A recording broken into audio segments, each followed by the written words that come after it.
Today, we'll be talking about the latest Capcom offering in the Street Fighter franchise released on the Nintendo Switch. Fight! The style of Ultimate Street Fighter 2, The Final Challengers, looks very clean and similar to the HD remix a few years ago on PSN. The artwork is a great remaster, but the game also allows you to switch back to the classic graphics in the options menu. The only thing that was kind of weird was that if you wanted to switch to the graphical style of the old games, you actually have to quit or exit your game completely to the main menu, then go to the options section to configure it. I would think that in this day and age, you can incorporate that with on-the-fly graphics configuration in like the pause menu or something. The gameplay for the fighting game portion is pretty standard with most other Street Fighter games, but the standard controller setup on the Switch is a little cumbersome, and it's also a little awkward. It is serviceable, but the analog stick for some reason causes fireballs and hurricane kicks to be a lot harder to pull off.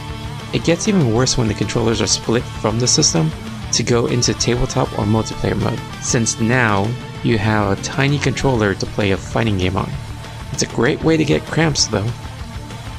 Being that this is an anniversary edition of a fighting game, I was really disappointed that there were not a lot of features. In the dramatic battle mode, you and a friend or you and a computer-controlled teammate will go through dramatic battles with the bosses. It's basically 2v1, but we're only boss battles.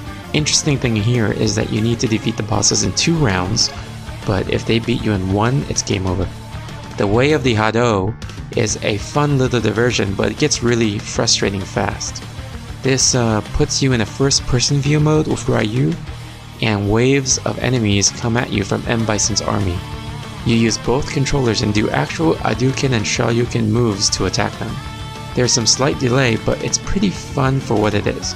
There's not much replayability in this mode, even though you can get your stats up by using the points that you get from defeating each level. The online ranked battles and friendly battles are pretty standard. I feel like there's a lot of lag, but I haven't played long enough to know if this is due to my internet connection or the game itself. The customization features in this game are kind of silly and limited. You can customize your characters, kind of. All you can really do is change the color to my knowledge.